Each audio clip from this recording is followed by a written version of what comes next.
চিশতিয়া তরিকার একজন বড় আল্লাহর ওলি ছিলেন, নাম তার খাজা আব্দুল ওয়াহেদ রহমাতুল্লাহ আলাইহি। এত বড় একজন আল্লাহর ওলি ইবাদত বন্দেগী করতে করতে জীবনে বিবাহ করবার সময় পর্যন্ত পায় নাই। এই পৃথিবীতে এমন কিছু আল্লাহওয়ালা আছে, এমন কিছু আল্লাহর আশেক আছে যারা ইবাদত বন্দেগী করতে করতে বিবাহ করবার সময় পর্যন্ত পায় না। তার মধ্যে একজন খাজা আব্দুল ওয়াহেদ রহমাতুল্লাহি আলাইহি এত ইবাদত বন্দেগী করতেন, আল্লাহর এত বড় পাগল ছিল, ইবাদত বন্দেগী করতে করতে জীবনে বিবাহ করবার পর্যন্ত সময় পায় নাই। এত ইবাদত বন্দেগী করেছে, জীবনের শেষ মুহূর্তে সে আল্লাহ তাআলাকে ডেকে বলে, আল্লাহ এত বেশি ইবাদত বন্দেগী করেছি, ইবাদতের মধ্যে এত বেশি মজা পেয়েছি, ইবাদত বন্দেগী করতে করতে বিবাহের কথা পর্যন্ত মনে ছিল না। ও আল্লাহ, তোমার জন্য দুনিয়াতে বিবাহ পর্যন্ত করি নাই, আমার মৃত্যুর সময় চলে এসেছে, জানি না কোন দিন জানি আজরাইল পাঠাইয়া দাও। আল্লাহ, আমাকে যে তুমি জান্নাত দিবা, ওই জান্নাতের মধ্যে কি আমার বিবি আসেনি? তুমি কি জান্নাতের মধ্যে আমাকে বিবি দিবানি?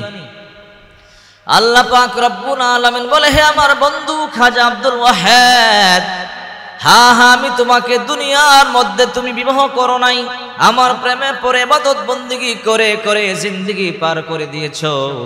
আমি আল্লাহ পাক রব্বুল আলামিন তোমার জন্য একটা বিবি নির্ধারণ করেছি, তোমার জন্য একটা বউ নির্ধারণ করেছি। তুমি যখন মরে যাইবা জান্নাতের মধ্যে আমি তাকে তোমার বিবি বানাবো। আল্লাহ, তার কি নাম? তার নাম হলো মাইমুনা।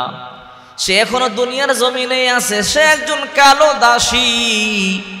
যদিও সে কালো হয়, যদিও সে দাসী হয়, মনিবের বকরি বেড়া দুম্বা চড়ায়, কিন্তু আমি আল্লাহ তার ইবাদতের মধ্যে এত বেশি পছন্দ করেছি, তার ইবাদত আমি আল্লাহ এত বেশি পছন্দ করেছি, ওই দাসী মাইমুনাকে আমি আল্লাহ আমার বন্ধু বানায় নিছি, আর ওই মাইমুনাকে তোমার বিবি বানাবো। এবার খাজা আব্দুল ওয়াহেদ রহমাতুল্লাহ আলাইহি মনে মনে চিন্তা করে, আহারে, যে আমার বিবি হবে তাকে একটা নজর দেখলে বলো ভালো হয়। ইবাদত বন্দেগী করতে করতে দুনিয়াতে বিবাহ পর্যন্ত করি নাই, আল্লাহ তাআলা জান্নাতের মধ্যে আমাকে বিবি দান করবেন, আর ওই বিবিটার নাম হলো মাইমুনা, এখনো পর্যন্ত দুনিয়াতে আছে। যদি আমি তাকে একটা নজর দেখতে পারতাম বড় ভালো হইতো। আল্লাহ তাআলাকে ডেকে বলে, আল্লাহ তোমার ইবাদত বন্দেগী করতে করতে জীবন বিসর্জন দিলাম, যৌবন বিসর্জন দিলাম, দুনিয়ার মধ্যে বিবাহ পর্যন্ত করি নাই। ও আল্লাহ, আমাকে যে বিবিটা তুমি জান্নাতের মধ্যে দিবা, ওই বিবিটাকে দুনিয়ার মধ্যে এক নজর দেখতে চাই। আল্লাহ পাক রব্বুল আলামিন বললেন, রে খাজা আব্দুল ওয়াহেদ, ভালো করে শুনিয়া নাও, কিছু কিছু এমন কিছু নিয়ামত আছে যা আমি আল্লাহ দুনিয়ার মধ্যে দান করি না, যে নিয়ামতগুলো জান্নাতের মধ্যে দান করব। এর মধ্যে তোমার হবু বিবি যে মাইমুনা তোমার স্ত্রী হবে, তাকে আমি দুনিয়ার মধ্যে তোমাকে দেখাবো না। রে খাজা আব্দুল ওয়াহেদ, তোমার যখন ইন্তেকাল হয়ে যাবে, আমি আল্লাহ পাক রব্বুল আলামিন এই মাইমুনাকে তোমার সাথে বিবাহ দিব। খাজা আব্দুল ওয়াহেদ তো পাগল হয়ে গেছে, না না, আল্লাহ আমার সাথে বিবাহ দিবেন বুঝলাম, কিন্তু আমি তাকে দুনিয়ার মধ্যে একটা নজর দেখতে চাই। তার নাম কি, সে কোথায় থাকে, আমাকে একটু বলেন, সে কি করে বলেন। আল্লাহ পাক রব্বুল আলামিন বললেন, রে খাজা আব্দুল ওয়াহেদ, দুনিয়ার মধ্যে যতই তুমি চেষ্টা করো তাকে দেখতে পারবা না। বলে, আল্লাহ আপনি ঠিকানা দেন। আল্লাহ পাক রব্বুল আলামিন বললেন, তার নাম হলো মাইমুনা, দেখতে কালো একজন দাসী, মালিকের বকরি বেড়া দুম্বা চড়ায়, অমুক মাঠে যাও, অমুক এলাকার অমুক মাঠের মধ্যে গিয়া দেখবা মাইমুনা বকরি বেড়া দুম্বা গুলো সারিয়া দিয়ে নামাজের মুসল্লায় সাজদায় পড়িয়া পড়িয়া কাঁদতেছে।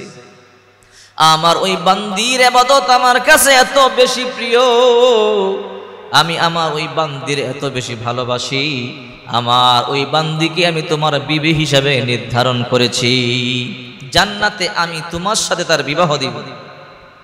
খাজা আব্দুল ওয়াহেদ রহমাতুল্লাহি আলাইহি আল্লাহ থেকে ঠিকানা নিয়ে ওই জায়গার মধ্যে চলে গেল, যেই জায়গার মধ্যে বান্দি বকরি বেড়া দুম্বা সারিয়া দিয়া বসে বসে ইবাদত বন্দেগী করে, নামাজ পড়ে জিকির আজকার করে। খাজা আব্দুল ওয়াহেদ রহমাতুল্লাহি আলাইহি হাঁটি হাঁটি পা পা করে ওই এলাকার মধ্যে চলে গেলেন। খুঁজতে খুঁজতে ওই মাঠের মধ্যে চলে গেলেন। ওই মাঠের মধ্যে গিয়া দেখে একজন আল্লাহর বান্দি বকরি বেড়া দুম্বা সারিয়া দিয়া গোমটা দিয়া পর্দার অবস্থা ইবাদত বন্দেগীর মধ্যে মগ্ন, কখনো সাজদা দেয় কখনো রুকু দেয়, নামাজ আদায় করতেছে, ইবাদত বন্দেগী করতেছে। খাজা আব্দুল ওয়াহেদ রহমাতুল্লাহি আলাইহি পিছনে তান দাঁড়াইয়া রইল। আল্লাহর বান্দি ইবাদত বন্দেগী শেষ করবে, কথা বলবো, তাকে একটা নজর দেখব, কারণ এই বান্দিটাকে আল্লাহ তাআলা আমার জন্য নির্ধারণ করেছে, সে আমার বিবি হবে। আল্লাহর ইবাদত বন্দেগীর জন্য দুনিয়াতে বিবাহ পর্যন্ত করি নাই, আর ওই রব আমার জন্য একটা বিবি নির্ধারণ করেছে, পছন্দ করেছে। ওই বিবিটা কেমন হবে একটা নজর দেখবো, মনটা কেমন। অনেক লম্বা সময় ধরিয়া মাইমুনা নামাজের মধ্যে সাজদায় রুকু করে, সাজদা করে। অনেক লম্বা সময় ধরিয়া নামাজ শেষ করলেন, সালাম ফিরাইলেন, কিন্তু মুখের মধ্যে গোমটা দেওয়া। খাজা আব্দুল ওয়াহেদ রহমাতুল্লাহি আলাইহি সালাম ফিরাইবার পরে ডাক দিয়ে বলে, মাইমুনা, আমি তোমাকে এক নজর দেখবার জন্য বহু দূর থেকে এসেছি।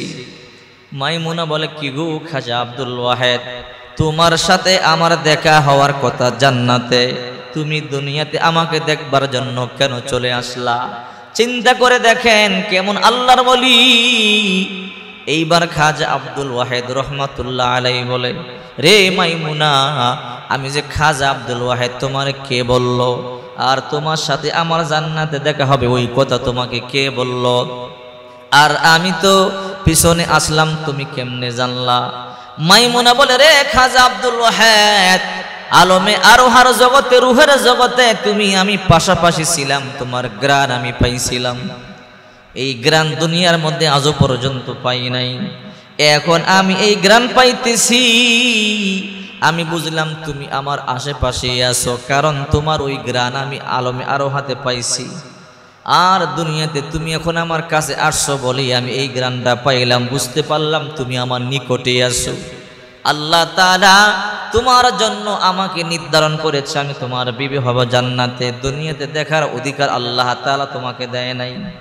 কেন? তুমি কি আমাকে দেখবার জন্য এসেছো? আল্লাহ তাআলা কি তোমাকে নিষেধ করে নাই? বলে, হ্যাঁ হ্যাঁ, আল্লাহ তাআলা নিষেধ করেছে। বলে, তাহলে তুমি আমাকে দেখবার জন্য কেন আসলা?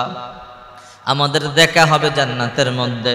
তুমি যেমন আল্লাহর ইবাদত বন্দেগী করতে করতে দুনিয়ার মধ্যে বিবাহ পর্যন্ত করো নাই, আমিও আল্লাহর ইবাদত বন্দেগী করতে করতে দুনিয়াতে বিবাহ পর্যন্ত করি নাই। আমি নিজেও আল্লাহকে জিজ্ঞাসা করেছিলাম, আল্লাহ, তোমার ইবাদত বন্দেগী করতে করতে দুনিয়ার মধ্যে বিবাহ পর্যন্ত করি নাই, ওগো আল্লাহ, আমার জন্য কি জান্নাতে কোনো স্বামীর ব্যবস্থা হবে? বলে, হ্যাঁ, জান্নাতে তোমার স্বামীর ব্যবস্থা হবে। আমি আমার আল্লাহকে জিজ্ঞাসা করলাম, আমার স্বামীর নাম কি হবে? তোমার স্বামী জগৎ বিখ্যাত ওলি, নাম তার খাজা আব্দুল ওয়াহেদ। আল্লাহ তাআলা বলছে, রে মাইমুনা, দুনিয়াতে দেখা হবে না, দেখতে পারবা না, দেখা হবে জান্নাতে, তোমাদের বিবাহ হবে। রে খাজা আব্দুল ওয়াহেদ, আমি যখন আল্লাহর দরবার থেকে জানতে পারলাম তোমার সাথে আমার দেখা দুনিয়ার মধ্যে হবে না, এই জন্য আমি দেখা করতে চাই নাই। তোমাকে কি আল্লাহ বলে নাই আমার সাথে দুনিয়ায় দেখা হবে না? বলে, হ্যাঁ বলেছে। তাহলে দেখতে কেন আসলা? আমাদের দেখা তো জান্নাতের মধ্যে হবে, চলিয়া যাও। দুনিয়াতে যেমনি ভাবে বিসর্জন দিয়েছো, কষ্ট করেছো, বিবাহ পর্যন্ত করো নাই, আর কয়টা দিন সবর করো, ধৈর্য ধারণ করো, যখন ইন্তেকাল হয়ে যাবে, তোমারও ইন্তেকাল হবে, আমারও ইন্তেকাল হবে। আল্লাহ তাআলা যখন তোমাকেও জান্নাত দিবে, আমাকেও জান্নাত দিবে, ওই কিয়ামতের ময়দানে আমি আল্লাহর কাছ থেকে তোমাকে চাইয়া স্বামী হিসেবে তোমাকে গ্রহণ করব। চিন্তা করে দেখেন, এই পৃথিবীতে এমন কিছু আল্লাহর ওলি আছে যারা ইবাদত বন্দেগী করতে করতে দুনিয়াতে বিবাহ করবার সময় পর্যন্ত হয় নাই, এত ইবাদত বন্দেগী করেছে, আর বর্তমানে ইবাদত বন্দেগী নেই, বিবাহের জন্য পাগল হয়ে যায়।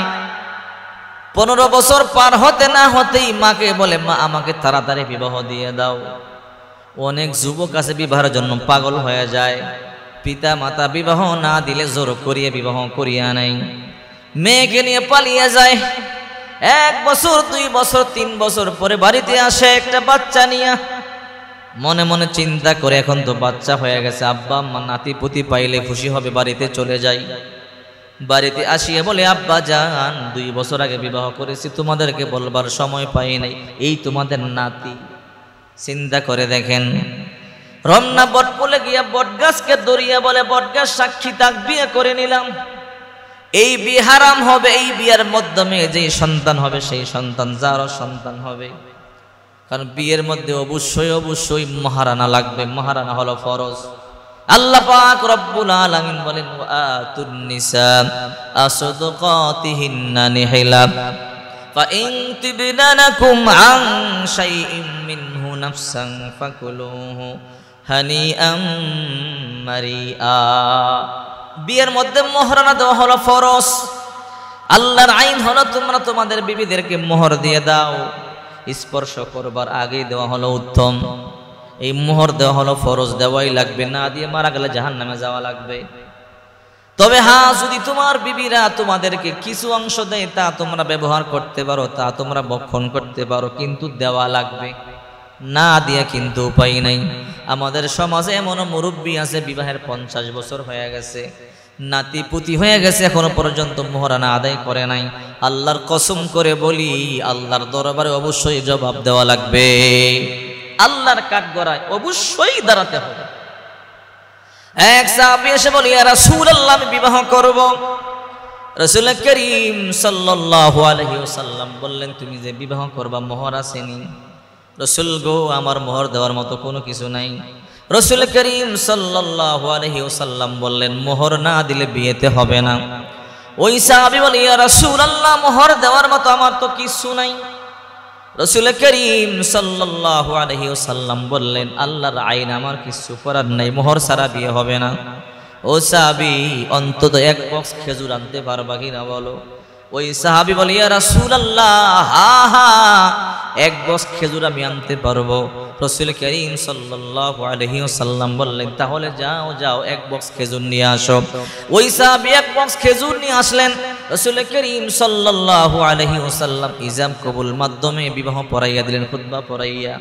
এরপরও মোহর ছাড়া আল্লাহর হাবিব বিয়ে দেন নাই, মোহর লাগবেই লাগবে। আর আজকের সমাজে মোহর ছাড়াও বিয়ে হয়ে যায়, মোহর ছাড়া বিয়ে হবে না, এই বিয়ে জায়েজ নাই।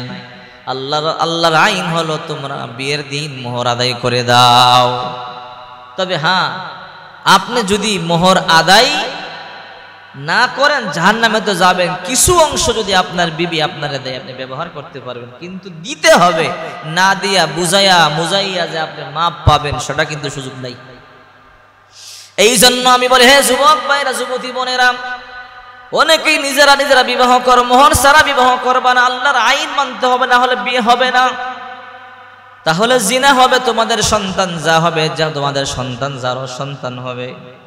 এই জন্য সাবধান, আল্লাহর হুকুম মানতে হবে। রাসূল করিম সাল্লাল্লাহু আলাইহি ওয়াসাল্লামের সুন্নাহ মোতাবেক চলতে হবে। আল্লাহর হুকুম নবীর সুন্নাহ মোতাবেক চললে দুনিয়াতেও শান্তি, পরকালে মুক্তির ব্যবস্থা হয়ে যাবে।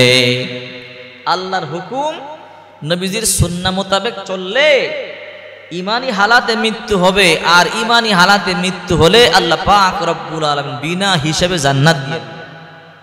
এই জন্য আমি বলবো, হে যুবক ভাইয়েরা, হে যুবতী বোনেরা, পিতা মাতার কথা শোনো। প্রত্যেকটা পিতা মাতা তার সন্তানের কল্যাণ চায়, কোনো পিতা মাতাই তার সন্তানের অকল্যাণ চায় না। এই পৃথিবীতে যদি কেউ খাঁটি ভালোবাসে, একমাত্র পিতা মাতা তার সন্তানকে খাঁটি ভালোবাসে। এই পৃথিবীতে কেউ যদি কারোর জন্য জীবন দিতে চায়, একমাত্র পিতা মাতা তার সন্তানের জন্য জীবন দিতে চায়। এই জন্য পিতা মাতার খেদমত করবেন, পিতা মাতার কথা শুনবেন, পিতা মাতার ভালোবাসবেন।